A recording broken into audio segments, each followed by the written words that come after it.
Hello and welcome to the IAS academy. आज है तारीख 3 दिसंबर और शुरू करते हैं प्रीलिम्स स्पेसिफिक करंट अफेयर का न्यूज डिस्कशन।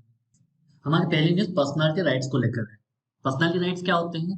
पर्सनालिटी राइट्स वो होते हैं जो किसी पर्सन को ये अधिकार देता है कि उसकी फोटो, उसकी वॉइस, उसका नाम, ये उसकी पर्सनालिटी के अंदर आते हैं। तो कोई व्यक्ति या कोई भी एंटिटी या कोई कंपनी, कोई भी ऑर्गेनाइजेशन उस पर्टिकुलर व्यक्ति की ना फोटो, ना वॉइस, ना ही उसका नाम बिना उसकी परमिशन के वो यूज कर सकता है।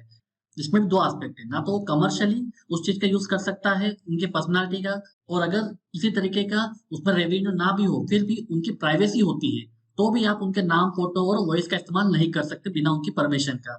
तो ये न्यूज में इसलिए है क्योंकि दिल्ली हाईकोर्ट ने अभी एक इंटरिम ऑर्डर दिया है जिसमें ये बताया गया है कि कोई भी जो इंस्टीट्यूशन होगा, कोई कंपनी होगी, वो अमिताभ बच्चन के नाम का, उनकी इमेज का और वॉइस का इस्तेमाल नहीं कर सकती अपनी किसी भी प्रोडक्ट को सेल करने में, क्योंकि ये उनके जो पर्सनालिटी राइट्स है अमिताभ बच्चन जी के, उसको ही इन्फ्लुएंस कर रहा है ये।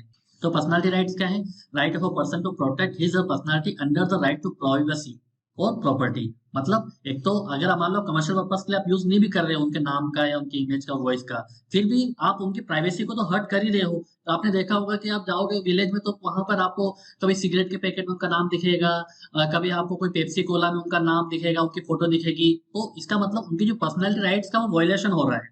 तो जनरली ये जो राइट्स होते हैं सेलिब्रिटीज के लिए काफी इंपॉर्टेंट होते हैं, क्योंकि एक तो वो काफी कमर्शियली किसी ब्रांड से एसोसिएट होते हैं। जब कोई दूसरी कंपनी बिना उनको इन्फॉर्म किए हुए, बिना उनकी इजाजत के यूज करती है, तो उनकी पर्सनैलिटी राइट्स का वायलेशन होता है।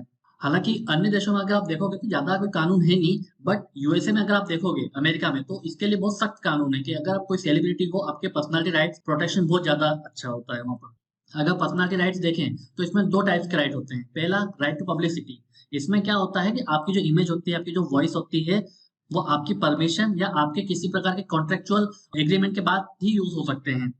तब जाके उसको कमर्शियली एक्सप्लॉइट कर सकते हो, अदरवाइज वो आप नहीं यूज कर सकते।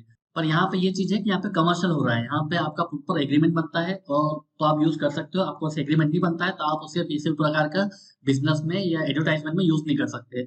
राइट टू प्राइवेसी में ऐसा है कि आप किसी भी पर्सनालिटी के जो ट्रेड्स हैं यूज कर ही नहीं सकते विदाउट परमिशन, भले आप उसमें कोई मोनेटाइजेशन नहीं है उस पर्टिकुलर प्रोडक्ट में, फिर भी आप उसको यूज नहीं कर सकते क्योंकि वो राइट टू प्राइवेसी के अंडर आता है। तो इनमें से जो राइट टू पब्लिसिटी, ये किससे गवर्न होता है? ट्रेडमार्क्स एक्ट 1999 और कॉपीराइट एक्ट 1957। और जो प्राइवेसी वाला किससे गवर्न होता है? जो हमारा पुट्टा स्वामी का जजमेंट था कि आर्टिकल 21 ऑफ द कॉन्स्टिट्यूशन, ये प्राइवेसी को कवर करता है। अब एक एस्पेक्ट ये भी है, क्या हम ऐसे जो नाम यूज करते हैं इंटरनेट में, क्या वो भी इसके अंदर आता है? तो इसमें दिल्ली हाईकोर्ट ने अरुण जेटली केस में बताया था कि जो नाम होता है वो भी इसी कैटेगरी में आता है कि आपको बिना उनकी परमिशन के आप यूज नहीं कर सकते। तो अगर यूपीएससी पर्सनालिटी राइट के बारे में पूछे तो हमें पर्सनालिटी राइट के बारे में पता होना चाहिए। अगर पब्लिसिटी है तो ये किसके तहत गवर्न होगा? ट्रेडमार्क्स एक्ट 1999 और कॉपीराइट एक्ट 1957। और ये प्राइवेसी के तहत अगर होगा तो ये किसके अंदर आएगा? आर्टिकल 21 के अंदर। तो ये जो इसकी लीगलिटी है ये हमें पता होना चाहिए। अब चलते हैं आगे। हमारी अगली न्यूज हॉर्नबिल फेस्टिवल को लेकर है। ये हॉर्नबिल फेस्टिवल कहाँ सेलिब्रेट किया जाता है? ये नागालैंड में सेलिब्रेट किया जाता है। और अभी जो ये फेस्टिवल हो रहा है ये 23rd एडिशन है। और इसका ऑब्जेक्टिव क्या है इस फेस्टिवल का? इस फेस्टिवल में दरअसल ऑब्जेक्टिव ये होता है कि जो नागालैंड की जो कल्चरल डाइवर्सिटी है, जो ट्राइबल कल्चर है, उन्हें शोकेस करना। इससे होगा क्या कि जो टूरिज्म अपॉर्चुनिटी है नागालैंड की वो बढ़ेगी, और दूसरा जो इंटर ट्राइबल जो इंटरेक्शन होगा वो बढ़ेगा। तो बेसिकली ये मेन ऑब्जेक्टिव्स होते हैं हॉर्नबिल फेस्टिवल्स के। ये 10 दिन तक चलता है पूरा फेस्टिवल। 1 दिसंबर से स्टार्ट हो गया था। और ये अभी कहाँ सेलिब्रेट किया जा रहा है? ये नागा हेरिटेज विलेज, और ये जो कोहिमा कैपिटल है वहाँ की किस्मा गांव के आसपास ये हो रहा है। नागा हेरिटेज विलेज में ये फेस्टिवल सेलिब्रेट किया जा रहा है। तो इसका मकसद ये होता है कि जितना भी इंटर ट्राइबल इंटरेक्शन है वो बढ़ाया जा सके, और जो कल्चरल हेरिटेज है नागालैंड का उसे प्रमोट किया जा सके। ये हमेशा फर्स्ट वीक ऑफ दिसंबर में स्टार्ट होता है। इसे फेस्टिवल ऑफ फेस्टिवल्स भी कहा जाता है। और ये जो नाम है हॉर्नबिल, ये दरअसल एक इंडियन बर्ड है। और इसका सिग्निफिकेंस ये है कि एक तो ये काफी कलरफुल बर्ड होता है।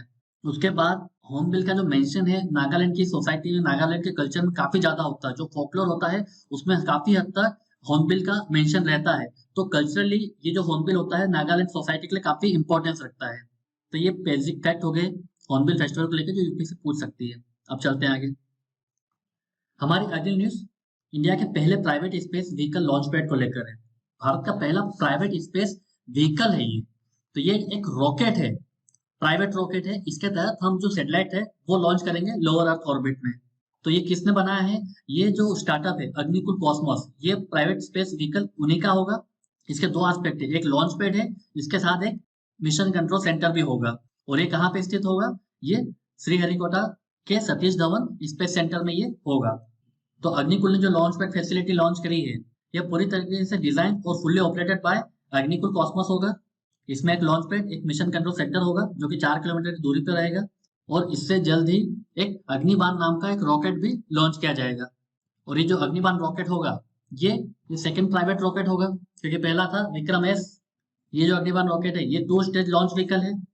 इसकी कैपेसिटी क्या होगी? ये 100 किलोग्राम तक का पेलोड लेके जा सकता है। और कहाँ तक? ये 700 किलोमीटर तक, मतलब लोअर अर्थ ऑर्बिट तक ये 100 kg का ये पेलोड लेके जा सकता है।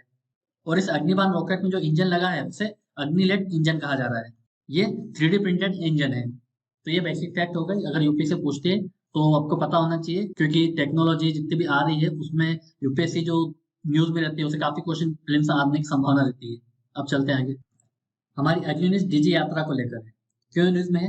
दरअसल अब आप जब एयरपोर्ट जाओगे तब आपको एंट्री गेट पे और उसके बाद में बोर्डिंग के लिए जब आप लाइन में लगते हो तो आपको ज्यादा समय नहीं लगेगा। क्यों? क्योंकि अब आप अपने डॉक्यूमेंट की जगह आप बस एक पर्टिकुलर मार्क में आपको खड़े होना है, और एक टेक्नोलॉजी जो फेशियल रिकॉग्निशन करती है, जैसे ही वो मैच हो जाएगा आपको एंट्री दे दी जाएगी। तो इससे जो आपका टाइम होगा बहुत हद तक बच जाएगा। तो ये जो डीजी यात्रा की जो फैसिलिटी है, ये फिलहाल 3 एयरपोर्ट पर लॉन्च कर दी गई है। ये किसने लॉन्च करी है फैसिलिटी? ये मिनिस्ट्री ऑफ सिविल एविएशन ने लॉन्च करी है। इसके तहत एक डिजी यात्रा फाउंडेशन बनाई गई है। ये एक नॉन फॉर प्रॉफिट कंपनी है जो कि डिजी यात्रा को इम्प्लीमेंट करेगी। और इसमें किस और ये एक टाइप का जॉइंट वेंचर है। इसमें जो एयरपोर्ट अथॉरिटी ऑफ इंडिया है उसके 26% शेयर है, और 5 एयरपोर्ट के इसमें कंबाइंड शेयर होंगे। तो यही जो फाउंडेशन होगी, ये पैसेंजर की जो डाटा को एग्रीगेट करेगी और उसकी प्राइवेसी का, सिक्योरिटी का ध्यान रखेगी। तो डिजी यात्रा क्या है? ये एक कॉन्टेक्टलेस सीमलेस प्रोसेस है ताकि पैसेंजर को एयरपोर्ट में एंट्री मिल सके इजीली। इसके लिए फेशियल रिकॉग्निशन टेक्नोलॉजी का यूज किया जा रहा है। अभी ये फिलहाल दिल्ली, बेंगलोर और वाराणसी में ये इम्प्लीमेंट हो रहा है ये प्रोग्राम। तो इससे क्या होगा? बहुत हद तक समय की कमी होगी, क्योंकि अगर आप फॉरेन में देखोगे तो लंदन में, अमेरिका में ये इस टेक्नोलॉजी का यूज हो रहा है। तो वहां पे जो अगर आप देखोगे तो वहाँ पे 30 मिनट्स का टाइम सेव हो जाता है।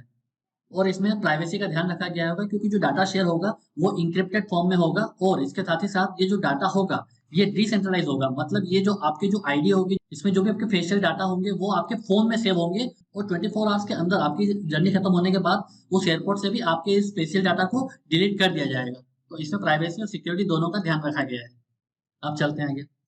हमारे अगली न्यूज प्रधानमंत्री आवास योजना अर्बन को लेकर है। क्यों न्यूज में? दरअसल सेंटर ने ये बोला है कि अगर हाउसिंग स्कीम के लिए लैंड एलोकेट नहीं होता है तो वो इस स्कीम के जरिए जो फंड एलोकेट हो रहा है उसमें वो कट कर देगा। मतलब इसमें जो होने वाली फंडिंग है उससे वो कम कर देगा। अगर हम इस स्कीम को देखें तो ये किसने लॉन्च करी है? Ministry of housing and urban poverty alleviation ने ये स्कीम लॉन्च करी है। इस स्कीम का बेसिक एम ये है कि हाउस टू ऑल देना है, हर व्यक्ति के पास अपना घर होना चाहिए। तो इस स्कीम के तहत होगा क्या कि जो इकोनॉमिक वीकर सेक्शंस हैं, जो कि जो गरीब लोग आते हैं जिनकी इनकम इतनी नहीं होती, उन्हें 30 स्क्वायर मीटर तक का कारपेट एरिया का घर बनाने में प्रधानमंत्री आवास योजना के तहत आपको फाइनेंशियल हेल्प मिलेगी।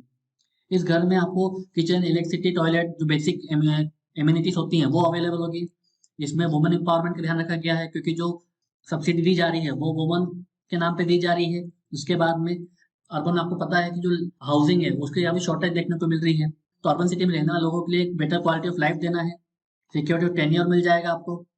Adequate physical and social infrastructure भी क्रिएट किया जाएगा। तो ये बेसिक स्कीम है जो न्यूज में थी, हमें पता होना चाहिए कि इसके बेसिक प्रोविजंस क्या क्या हैं। अब चलते हैं आगे।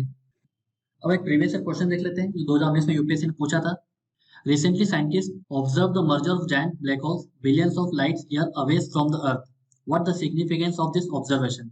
तो इसमें बेसिकली क्वेश्चन ये पूछा गया था, जब दो ब्लैक होल्स मर्ज होते हैं तो क्या ऑब्जर्वेशन देखने को मिली थी? Higgs boson particles, gravitational waves, possibility of intergalactic space travel through wormhole was confirmed. It enabled the scientists to understand singularity. तो ये उस वक्त न्यूज में था, क्योंकि जो LIGO था उसने ये आइडेंटिफाई किया था जब दो ब्लैक होल्स मर्ज करते हैं तो एक इनविजिबल रिपल्स देखने को मिला था। तो उसे ग्रेविटेशनल वेव्स कहा जाता है। तो ये एक इनविजिबल रिपल्स हैं जो कि लाइट ऑफ स्पीड से निकलते हैं, और ये जब दो ब्लैक होल्स आपस में मर्ज करते हैं तब ये ग्रेविटेशनल वेव्स क्रिएट होती हैं। तो ये उस वक्त न्यूज में था। इस वीडियो के पीडीएफ को डाउनलोड करने के लिए हमारे टेलीग्राम चैनल को ज्वाइन कर सकते हैं। ऐसे ही और करंट अफेयर वीडियोस के लिए आप हमारे यूट्यूब चैनल को सब्सक्राइब कर सकते हैं। हमारे इंस्टीट्यूट द्वारा एक मेंटरशिप प्रोग्राम रन किया जा रहा है जिसमें आपको 2 डेडिकेटेड मेंटर्स मिलेंगे। एक live answer writing program run किया जा रहा है जिसमें आपको लाइव आंसर राइटिंग करवाई जाएगी। इसके अलावा एक समाचार वाहिनी के जो करंट अफेयर एनालिसिस प्रोग्राम है वो रन किया जा रहा है। इसके अलावा फिलोसॉफी, हिस्ट्री, साइकोलॉजी की ऑप्शनल क्लासेस भी प्रोवाइड की जा रही है। और अधिक जानकारी के लिए आप हमें इस नंबर पर कॉन्टैक्ट कर सकते हैं। आज के वीडियो में सिर्फ इतना ही। Thank you very much.